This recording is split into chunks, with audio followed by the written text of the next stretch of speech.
שלום רבותיי, אנחנו ממשיכים את פרקי אבות פרק ב' משנה שנייה.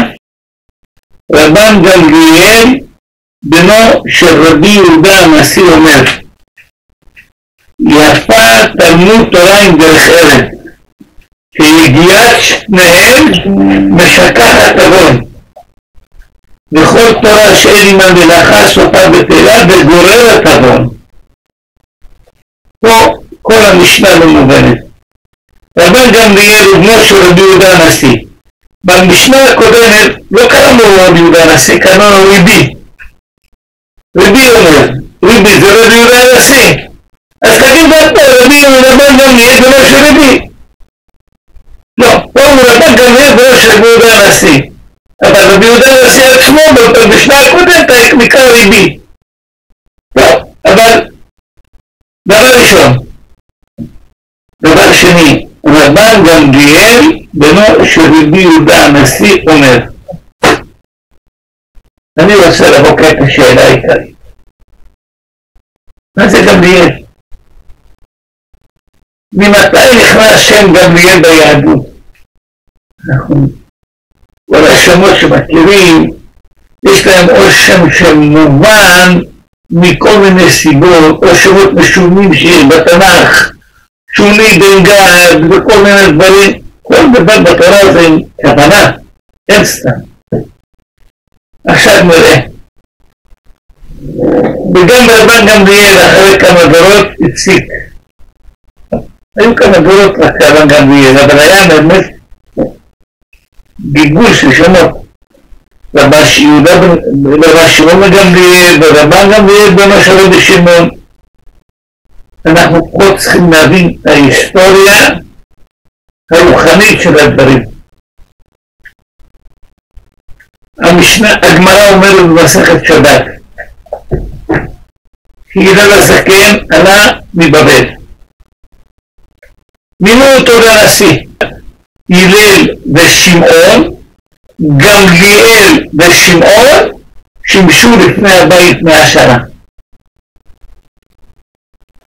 זאת אומרת, 103 שנים לפני הבית אורגוס עלה לשלטון, שהאחים אורקנוס ואריסטובולוס התקוטטו, הוא תפס את השלטון דרך הרומאים, ואחרי 3 שנים שהוא עלה לשלטון, נכנס הלל הזקן והתמנה לנשיא. כן, כמדומני ככה, 3 שנים לפני או אחרי, אינני זוכר בדיוק, נדמה לי 3 שנים אחרי. טוב, והוא קרא לבן שלו שמעון. שמעון, שם קשה של דין, ואותיות שם עוון. הרי כל דבר יש לו עניין. כותב מרן רבי יוסף קארו בספרו מגיד נשרים פרשת שמות, משם הוא הלך המגיד על הפסוק ואלה שמות, אל תקרא שמות אלא שמות, אשר שם שמות בארץ, אל תקרא שמות אלא שמות. כל שם שבן אדם מראה על המהות שלו. אפילו האדם רשע, אם קוראים לו אברהם, יש לו משהו מאברהם אבינו. אפילו האדם רשע שקוראים לו יוסף, אז אם הוא צדיק, אז הוא אומר כמו יוסף. אבל אם הוא רשע, או שהוא פזרן, מפרנס אחרים, כמו יוסף שפרנס, ויכלכל יוסף את כל בית הדין, או שיש לו משהו אחר, אבל יש לו עניין.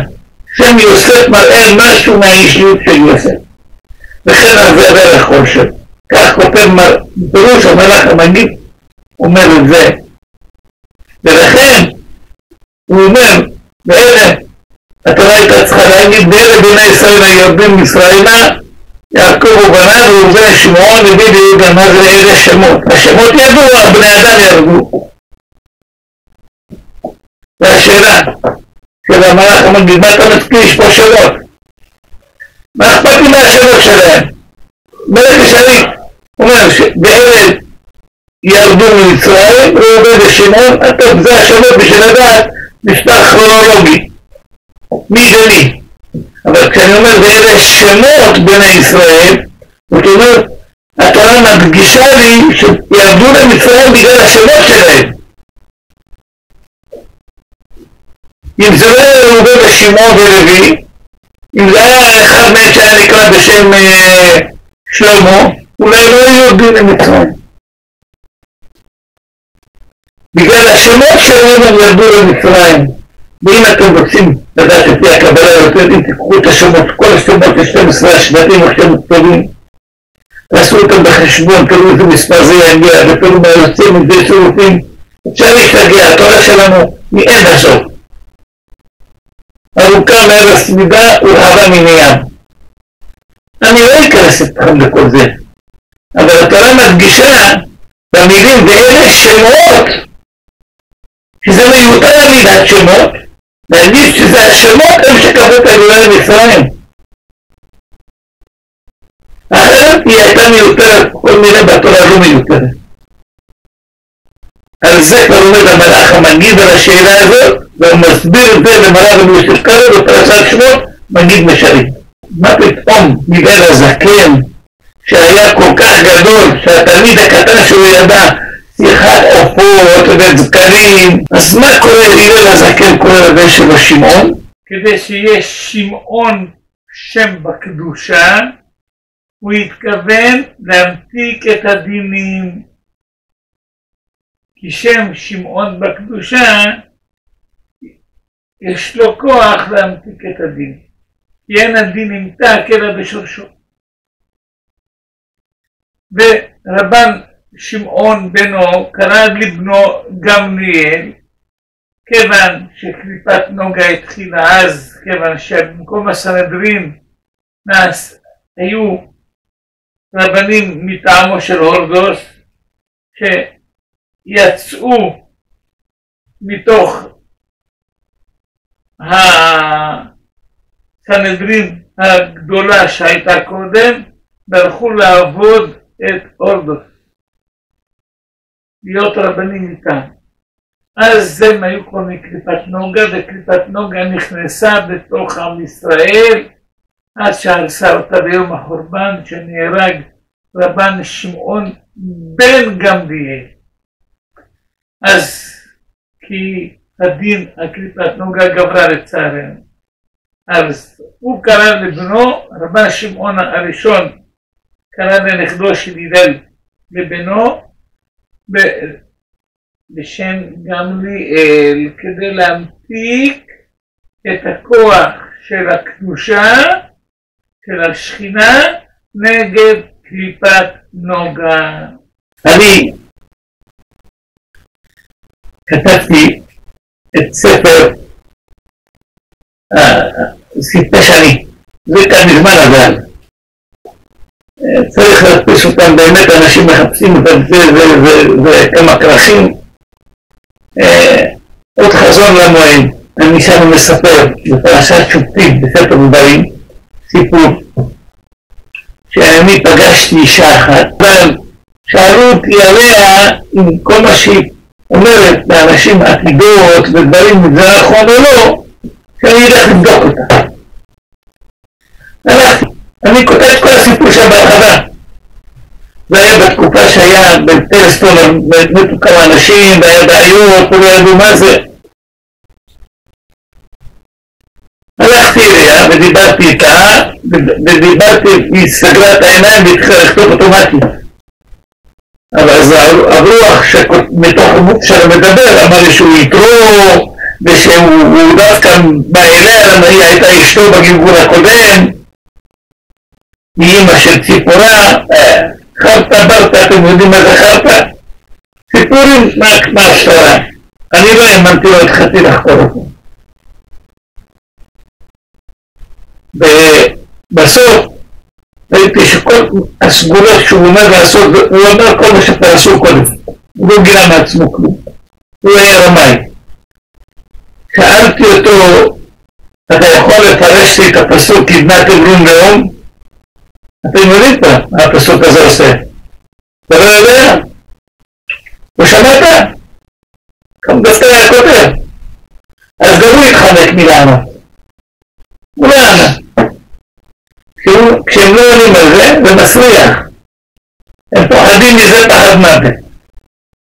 טוב, ראיתי שהוא מתחיל ככה, אמרתי לו, תגידי את האמת, אתה לא קליפת נוגה? התחיל לשבח את קליפת נוגה, הוא אומר לי, קליפה טובה, היא מסייעת לקדושה. אמרתי לו, ותגיד כעת האמת, איך קוראים לך? הוא אומר, גמליאל. הבנתי שהקליפה, השם של הקליפת נוגה זה גמליאל באמת. וזה הפירוש. אנחנו קדושה, לנו יש אל. אבל בקליפת נוגה יש הרבה קדושה שמעורבת. אז היא אומרת, גמליאל! בשלושה מילים. גמליאל! מתאים לקליפת נוגה. ופה הבנתי, ואני אדרג את כל זה, אני מבינה אחת תגיד אותו רק. הקליפת נוגה, בדקתי, אני ראיתי שהשם שלה המקורי הוא גמליאל. פירוש המילים, גמליאל. אתה טוען בקדושה שיש שם אל, כי אדוני אלוהיך בקרבך אל גדול ונורא, סחטא. אבל היא קליפת נוגה, יש לה קדושה והיא מעורבת. אז היא אומרת גמליאל, אין דבר אליי. קליפת נוגה זה קליפה של אדום. הישמעאלים לא אומרים, אנחנו חלק בתנ"ך. לא. יש להם את הקוקוריקו שלהם, שאמר להם כך וכך וכך וכך וכך.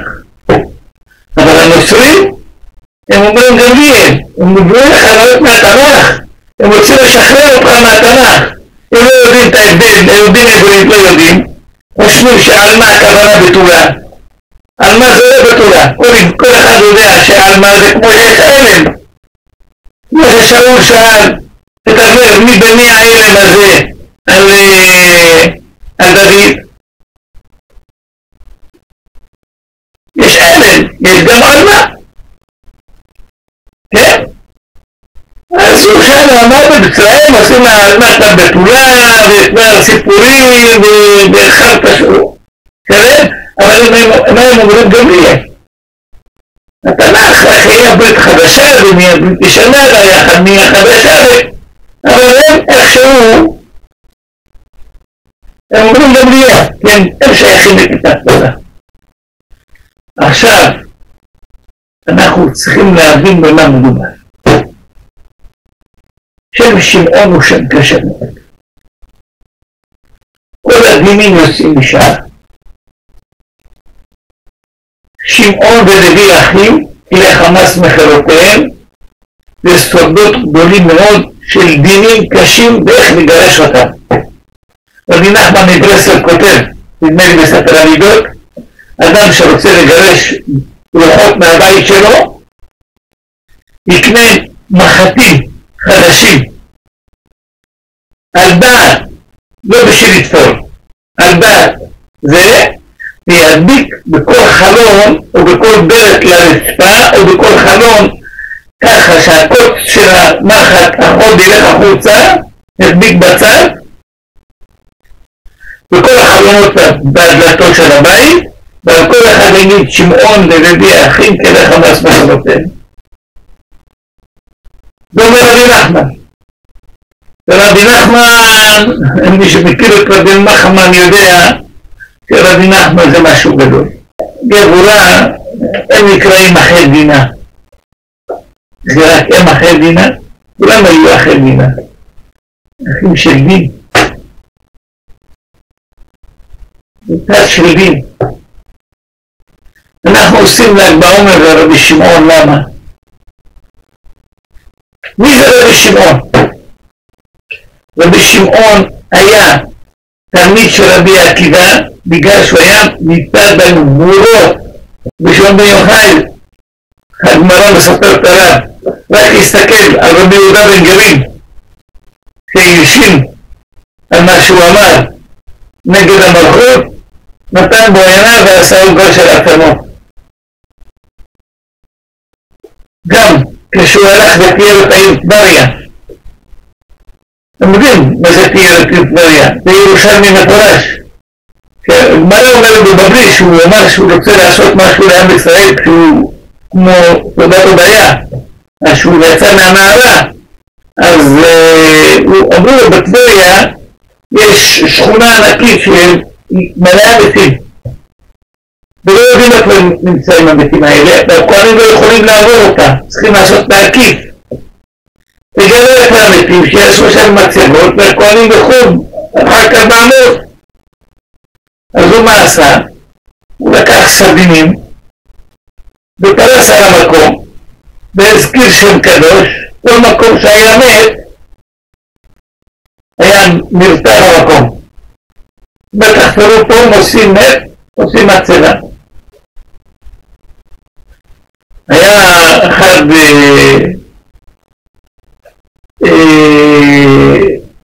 קדוש של הרומאים, זה לא נקרא כומר, זה מה, היה אחד שלהם שבא לרבי שמעון, אמר אני אסדר אותו. אחרי שרבי שמעון גילה באיזה מקום ופרנסו מת והוא ריק, איפה שיש מתים יש מתים, גילה, איפה שאמר שאין מתים הוא חפר הכניס מת, הוציא איזה מת יהודי מקבר אחר, שם שמה.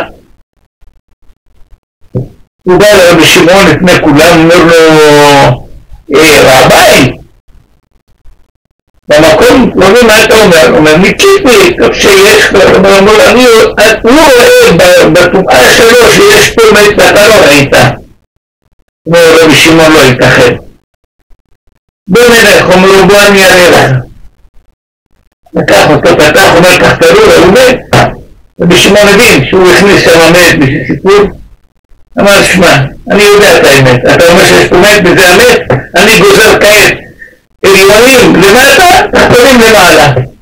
מיד המת קם, התחיל ללכת, והחומר הזה, נתן בתוך הקבר, כמה מופתים הוא עשה, כמה דברים גדולים הוא עשה, למה נשמתו הייתה מהחסד. הלבוש של הנשמה היה מהגבורות. השם מראה על הלבוש של הנשמה, לא על הנשמה עצמה.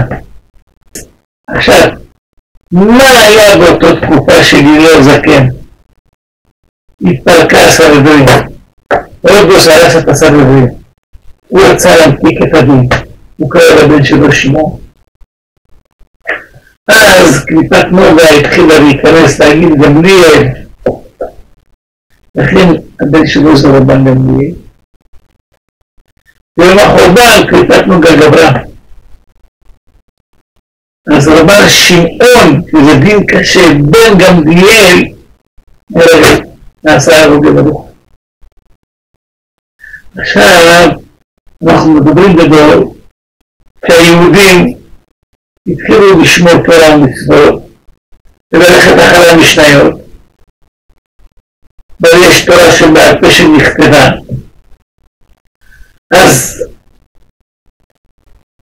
מצד אחד זה טוב, אך קליפת נוגה מתחילה לבלבל כמוך.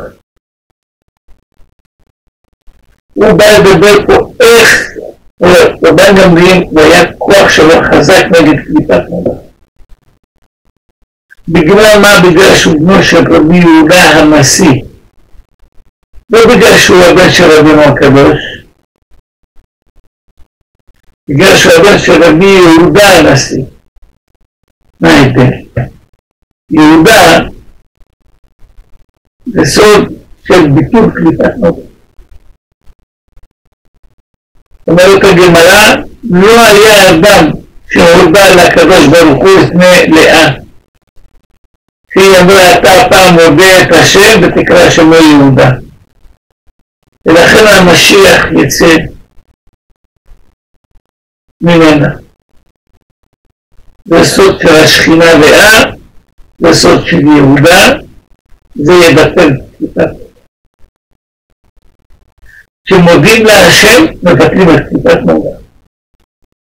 זה הסיבה שמיד איך שאומרים ברוך שאמר, צריך להגיד מזמור התודה. המזמור התודה הזה הוא חשוב מאוד. אפילו מי שלא יכול להגיד כל המזמורים חייב לדלג בגלל שהוא מהר, את מזמור רובן הוא ידלג. זה סוד גדול מאוד. זה מטפל, שאפשר להפריע בתפילה.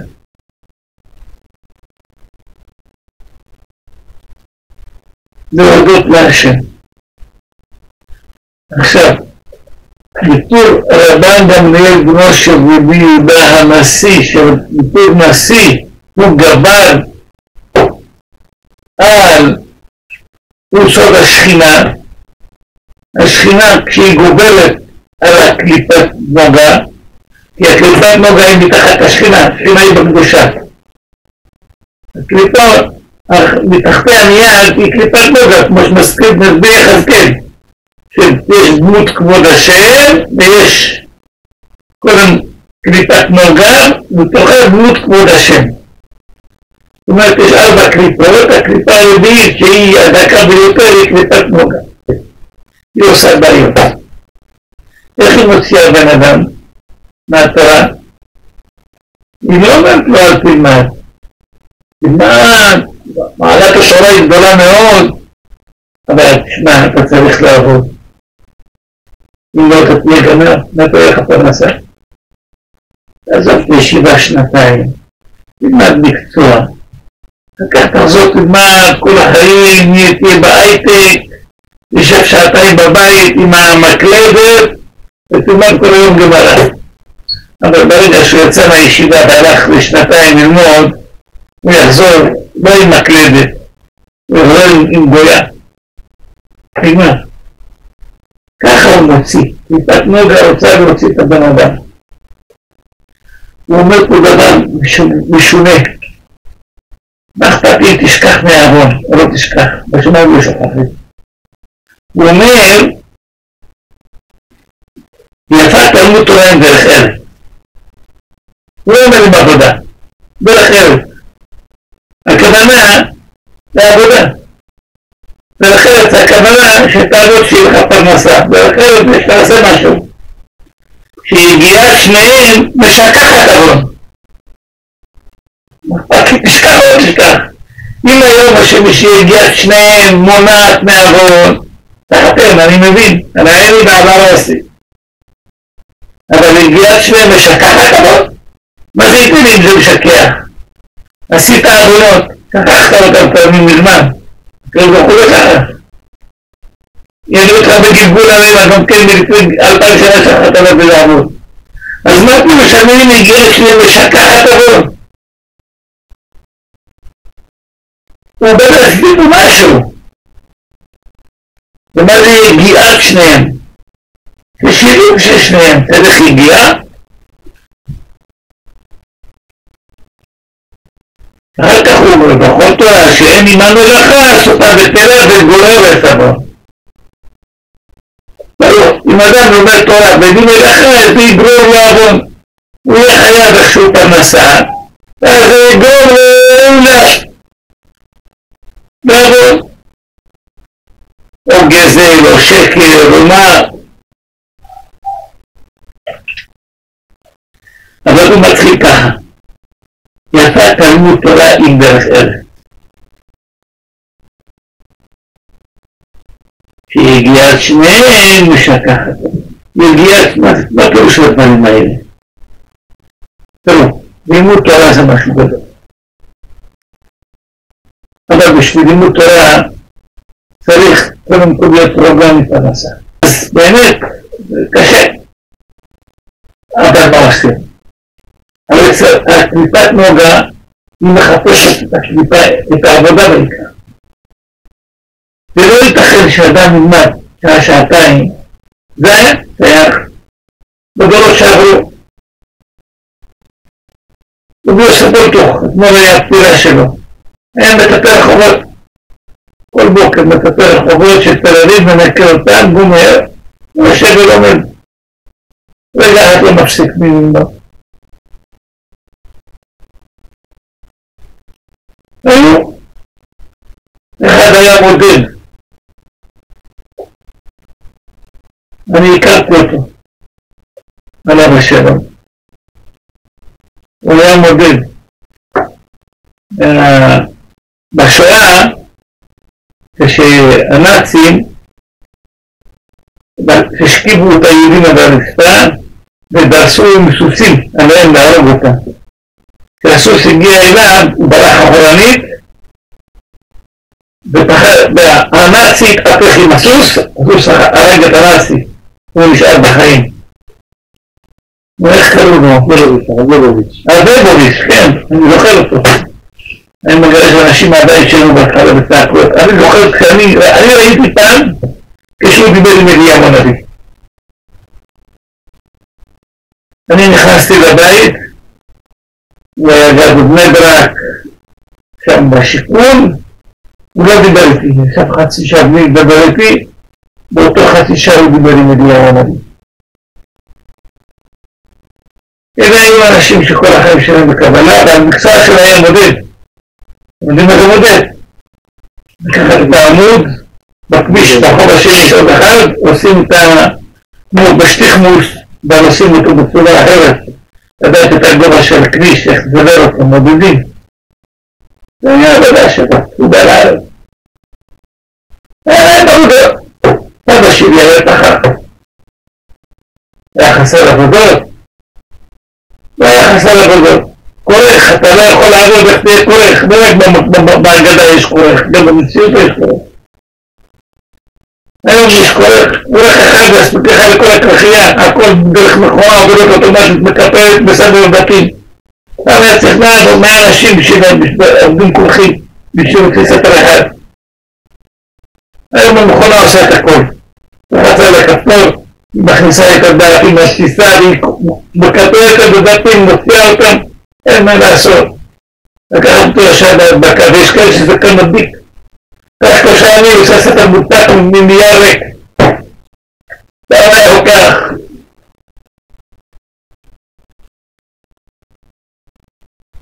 הפוי עושה עבודה, היום הכל השתנה. אבל, קליפת נוגה, היא תמיד צעק לך איך לעבוד, איך לעבוד, איך לעבוד. היא לא רוצה שתלמד. לא שהיא אומרת לך תעבוד כדי שיבוא לך פרנסה, אחר כך שתוכל ללמוד באמת. זה רק תלות. ברגע שתיכנס לזה, יתפסו אותך בעצות תלוצים אחרים, ותישאר בעבודה.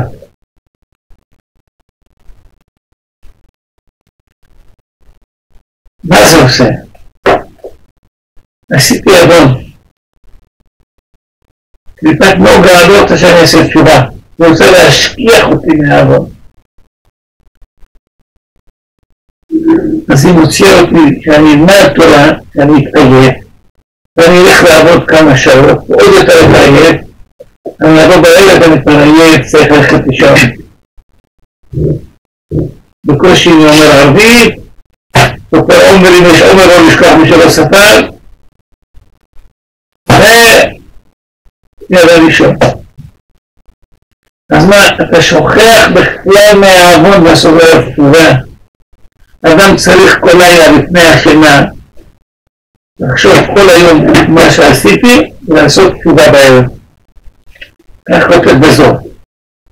זה נקרא מריד החושבנה. פשוט מאוד. אני הלכתי כמה פעמים לסופרים. אני באתי למוכרת. ואומרתי לו, אני סוגרת קופה.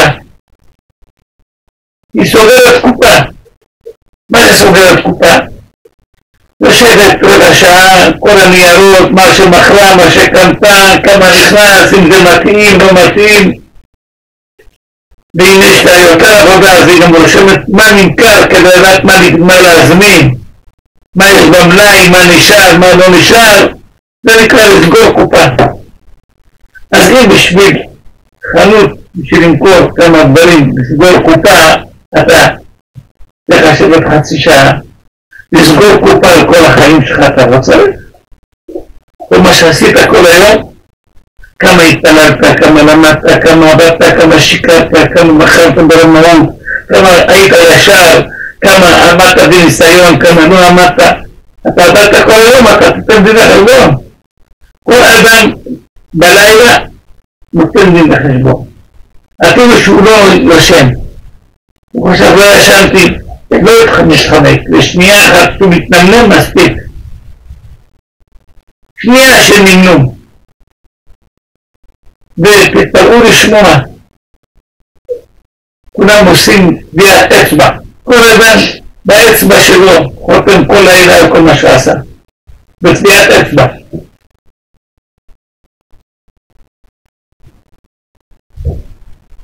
אחר כך משלם על הכל. אז אם אתה עושה דין בחשבון לעצמך, מה עשיתי? פתאום אתה מגלה שאתה לא התכוונת ועשית משהו נורא והיום. אבל אם אתה אומר באדם רק תעשה כך וכך, ואתה לא חושב גם כשזה יכול להביא אותו למצב אחר, אז צריך לעשות משקל לפני השינה. מה יעצתי לבן אדם? מה אמרתי לו? אולי לא התכוונתי לפגוע בו והוא נפגע, אפילו שאני לא התכוונתי. אדם צריך לעשות סגירת קופה כל לילה לפני השינה, כדי שלא ישכח את האדם. אם אנחנו נתחיל עכשיו כעת מה עשינו בפעילות שלנו, אנחנו צריכים לעשות כעת נזכור מה עשינו, איך דיברנו עם פלוני, איך פלוני דחינו והיא נפגעה, הדמעה שלה אני יודע מה יכול לגרום. זה דברים שאנחנו לא מבינים ואנחנו לא חושבים עליהם, אבל התוצאות הן חמורים וצריך. אז פה מדבר איתך בכיפת נוגה רוצה שתשכח את זה. לא תשכח, אבל אתה לא תעשה טיפול בחיים שלך. כשאתה זוכר את העוון יש לך מכיפות מצפון. איך עשיתי דבר כזה, איך עשיתי דבר כזה. המכיפות מצפון זה חלק מהתשובה גם כן. אז הממלן, אפילו שהוא יעשה תשובה, לפחות העונש שלו נחלש. כי היה לו מכיפות מצפון. אבל אם אדם שוכח מהעוון, הוא לא זוכר. הייתי צעיר, אני יודע מה עשיתי. עכשיו, הוא אומר, תדע לך, אתה לומד טוב, אתה עובד בשביל פרנסה, זה טוב. אבל אם אתה עובד בשביל פרנסה וביצר הרע אומר לך לעבוד, כשהמטרה שלו בעיקר היא שאתה תימשך אחרי העבודה, אז יגיעת שניהם משכחת עוון. הוא לא יגיד לך שתזכור את העוון כדי שתתעורר פעם לעשות תשובה. אדם שכח. וזה חמור מאוד. לשכוח את העוון, אנשים משלמים נורא והיום, בגלל שהם שכחו את העוון של הצעירות שלהם. היו בחורי ישיבה, יש לי פה ספרים שנקראים בנקבעותיו לבני אדם. יש שם סיפור, בן אדם לא היה לו ילדים. שנים הוא בחר עושה ילדים. שנים. מתפלל, הולך לרבנים, עושה פרגולות, עושה תעניות, עושה תפילות. קרן פעמים. בסוף, התחיל לחשוב. אמר, אני מאמין שיש בו לעולם, שכל דבר חשוב. אני לא יודע גלגולים שעברו, כי אני לא יודע מה עשיתי. אבל בגלגול הזה אני צריך לבדוק את עצמי. הוא היה בן ישיבה. היה בחור אחד, בעלם אחד, שהיה קצת חוריקו. היה מגיע לישיבה. היו צוחקים עליו. אוהבים לשחוק עליו.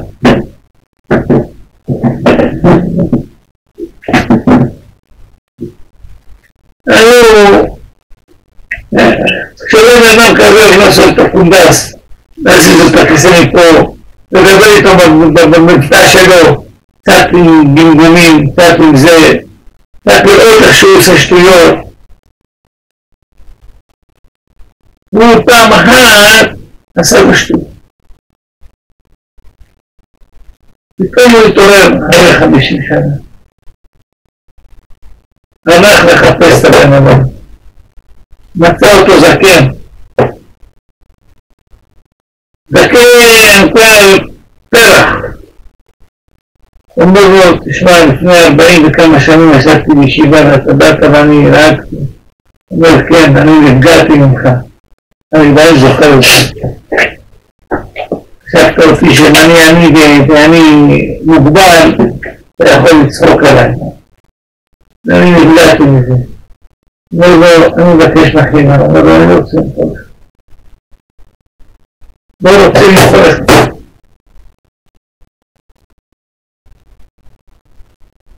רבותיי, הוא נתן לו לרשתה, הוא ביקש מחימה. אמר לו, אני שבוע שלם מוכן לשרת אותך. תזכן, אני אבוא לבית שלך, אני נקי, אני אסדר. אמר לו, תבוא שבוע, תטפל. תבוא שבוע, אמר, אני מוחה לך, אבל אשתו נכנסה להיריון. אנשים לא מביאים ילדים. ותראו, תרבו פעם בן אדם, באיזה מידה שההוא נפגע, וזה היה קשור בנושא של ילודה, אז אמרנו, לא תחפש את הסיבוב. אם הוא זוכר, הוא יכול לזכור ולעשות תשובה על זה ולבקש סליחה, רק שמצליחה למוחלים. כולם היו טיפשים שהיינו צעירים. כולם עשינו שטויות. אז מה? אני עם טלפון, לא מתביישים, אני מבקש ממך סליחה, פגעתי בך, דיברתי לא יפה, מורידים את הראש, אז מרוויחים את כל החיים ואת כל הדברים. הגמרא אומרת, אם אדם בעולם מחברו, זמנה בבסחר בבקמה. שני או תשיעי. אפילו הביא כל אלה נדיות שבעולם לא מוכנים. אז שבעולם לא מוכנים. את זה דרש רבי אלעזר בן עזריה. לפני השם תתארו. אבל לא שבעולם מחברו, ובכיפורים מחבר. כשבעולם המקום, ובכיפורים מחבר, כשבעולם מחברו, אין יום הכיפורים מחבר. אז שיפייס אותי. רבותיי, בעולם מחברו זה דבר חמור מאוד. בא קליפת נובר עושה שתשכח. איך תשכח? הוא לא מכניס לך לראש שים שתשכח. הוא אומר לך לך לעבוד. עם התורה, תהיה צדיק. איך לעבוד? איך לעבוד? צריך פרנסה? נכון, צריך לעבוד. אבל בעבודה הוא נותן לך חשק לעבוד. אתה יכול בהם האוכל. קיבלתי 50 שקל שעה, עוד שעות 50. אז משעה זה נהיה שעתיים, משעתיים זה נהיה 3. אז פתאום אני צריך יותר דברים. מכל מה הייתי צריך, היה לי 150 שקל, 3 שעות עבודה, הספיק לי. ופתאום הייתי צריך יותר. אז כל מיני יותר. אז כבר יש כבר כסף, אז 3 נהיה 6. אז אני כבר עייף, אני עובד, ואני גם רוצה ללמוד. אז אני, בהגיעת שניהם אני משכח את העבוד. זה לא טוב, ולרעה הוא אומר לך את זה. אבל הוא שהוא שמו גמליאל, הוא יודע מה הצד השני רוצה ממך, לרמות אותך. הוא לא רוצה שתלמד, אבל הוא לא יגיד לך אל תלמד. תלמד, זה חשוב. אבל קצת תעבוד. קצת הזה נותן אותם פעמים. תימשך. תימשך. בגיל 16, נחלק חצי שנה. מי שהלך בגיל 16 לחצי שנה לפנימייה ללמוד עבודה, ירד מהדת. בודדים שעלו דתיים.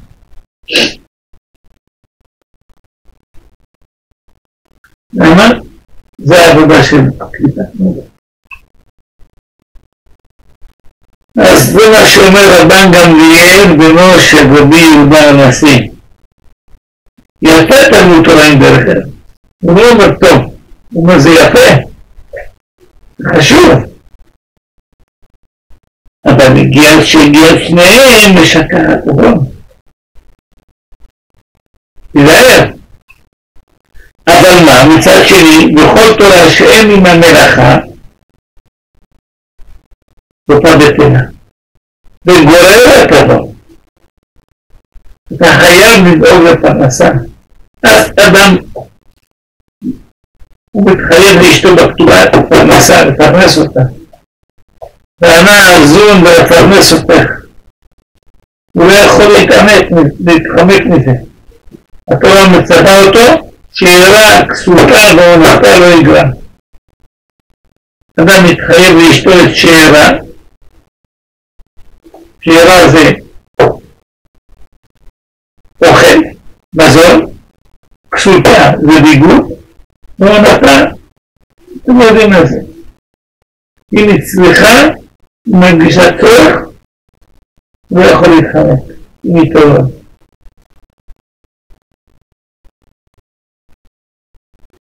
לא יגרע, אומרת התורה. אין לגרוע להגיע טוב מחר.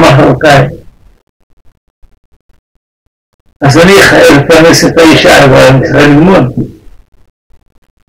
אני חייב לפרנס אותה. איך אני אעשה את שניהם? בצורה שקליפת נוגה לא תתערב. אני צריך להכניס כל הזמן לראש שלי, לימוד עיקר ועבודת תפילה. אנשים תוך כדי עבודה שוכחים את זה, ונראה להם העבודה חלק מן החיים. לא, כן, אין מה בעיה שעתיים, למה לא? אני קבע איתי בתורה. תקבע איתי בעבודה. תקבע תורה. לא, הוא קובע איתי בתורה. הוא צריך לעבוד כמו חמור כל היום. למה? הוא צריך לקנות ספה. ספה עולה כסף.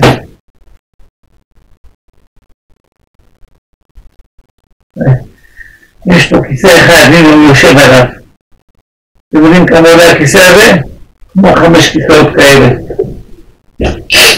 שניים יותר נוח לו על הכיסא הזה, תאמינו לי. אתם מרגישים שינוי? זה מקרש. וזה אחים בבית, אני אתן להם, אני בית הכנסת, ישיב אותם בפלסטיק. נדבר לכם לעבוד 5 שעות לקנות כיסא אחד, לעבוד חצי שעה, ותקנה עוד בפלסטיקים. זה שיגעון. אבל אנשים כשאין להם כיסא שעולה 500 שקל בבית, איך אפשר? בשביל זה העבודה החיים שלהם. כדי שיהיה להם את מה שהם צריכים בבית, כביכול. בזמן הזה אתה צריך ללמוד, אתה תחליט שלך בלימוד. צריך פרנסה, נכון. אבל אם אתה מצמצם באמת למה שצריך, אתה תראה שיש לך הרבה זמן ללמוד. אבל אנשים עושים מהעבודה עיקר, זה הקליפת נוגה. גם אני לומד, אני קורא איתי בתורה כל יום, אני חצי שעה הולך, אומר, מה אתה רוצה, אני צדיק גדול.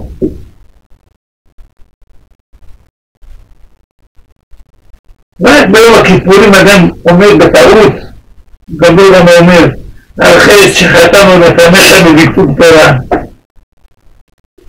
לא מדברים לו. ביטול תורה זה דבר חמור. יותר מאשר דברים אחרים. הלימוד של החיים זה, הערך זה התורה. הקדוש ברוך הוא נתן מותו בשביל ללמוד תורה. כל עמל אדם זה פיו. כך אומר שלמה המלך.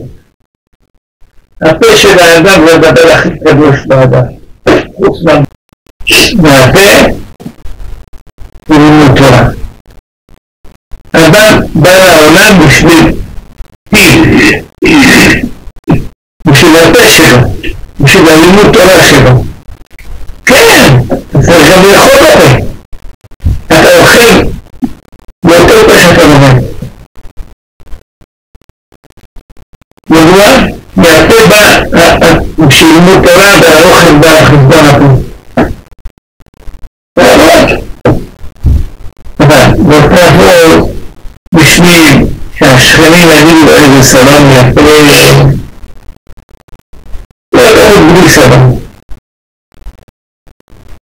לא תמות בלי, תאמינו לי שהכיסאות האלה הם הרבה יותר נוחות לגב ולא ישבן מאשר הכיסאות האלה של 1,500 כל אחד. אבל מה?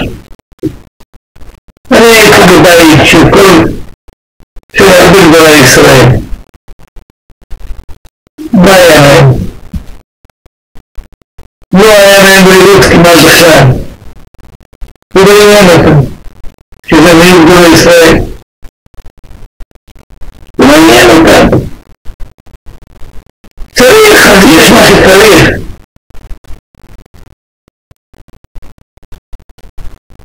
לא צריך, אבל צריך.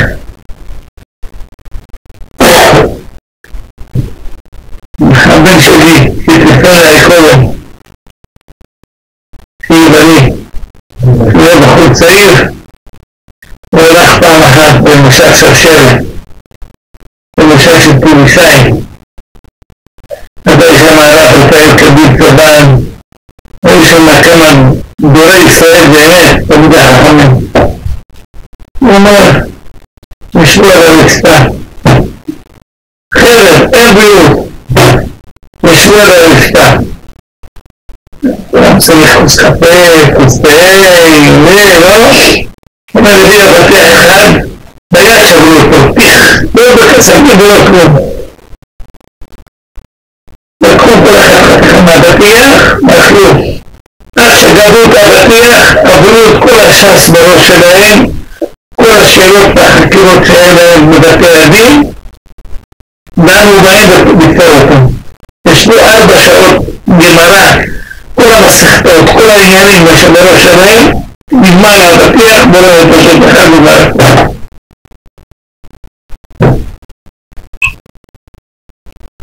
ישבו על הרצפה, לקחו את הבטיח טיך, אבל הבטיח הבטיח, ואת כל הש"ס עברו. ולעולים ממעל בשמיים מסתכלים עליהם איך לא הבטיח. מסתכלו איך עברו בש"ס. לא הלכו הביתה כל אחד, יש 4 שעות של לימוד תורה. הולכים, משהו לשתות, גם לאכול, אבל זה הבטיח אחד. הם היו גדולי עולם, הוא ראה את זה מול העיניים. והוא מספר לכם סיפורים של אנשים אחרים. אני לא יודע, גדולי העיניים, גדולי המחרים אוכלים ושתים.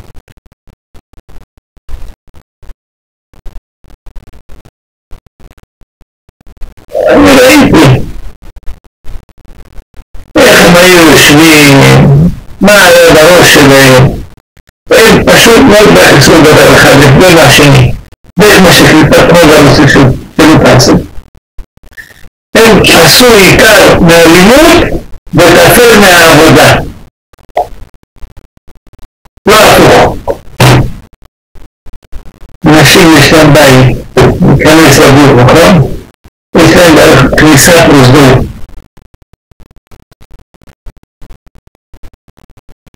אדם אחד הלך לפוסדות, שם הוא בבית. יש חדרים יפים, גדולים, מרפסת, הכל יפה. שיהיה פה מוזנח. מוסדות זה 2 מטר על 2 מטר שנכנסים. שם לימוד חביבי של $10,000. איזה לימוד. נכנס לפוסדות, עוד תמונת שמן. חושב, אתה נכנס לבית, אתה קורא בתוך בית של מלאכים. תתרק. למה? אני קרוב לזה, לא יודעים לבד. היה עשיר אחד בירושלים, שהיה הולך עם גלים מלפנים ובאחורת הרסק. והוא אומר, זה כמו היו לו גלים בקניים, מחתלים אחר המרים. והיו לו סייק. רבותיי, העולם הזה הוא גבול.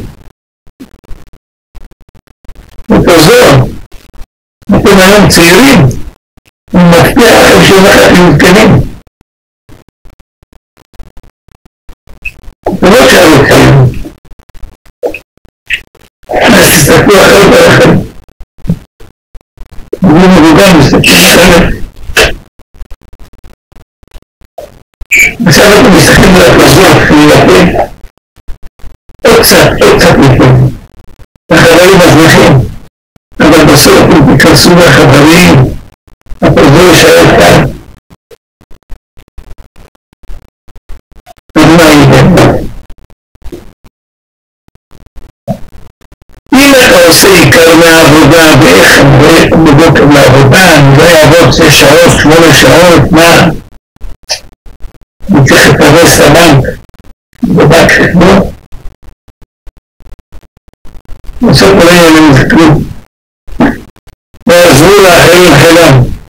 אל פולה כי השם איש קרבו ביתו, כי לא במותו ייקח הכל לא לבחר כבודו. אנשים עבדו לא התחתנו. אני הכרתי אנשים כאלה. עבדו, מתו. גם הבנים שלהם לא קיבלו בירושלים היה בנים. הבן דוד קיבלו את זה. מישהו אחר. לא היה אכפת מהשני. זה מה שרוצה לבן גם נהיה. צריך פרנסה. ברצינות. לא צריך לעשות עיקר מהפרנסה ובלימוד. חצי שעה ותגמור, וגם זה לא, היום לא הצליח לי, הייתי עייף. רק עם העבודה כאן לראש, אז... אבל מחר בבוקר בעבודה הוא גם נהיה פעמים. מה שאתה בגלגול שעבר, אתה בא לשלם. מה שעשית מהשנייה לא שלם? מה זה חוק התיישנות? מה השטויות האלה? אתה משלם על כל המעשים שלו, אין ויכוח על כך. בשמיים יושבים ונותנים זמן לבן אדם, עוד גלגול ועוד גלגול עד שיהיה אותו. ותלמוד תורה כנגד כולם, ברוך ה' לעולם אמן ואמן.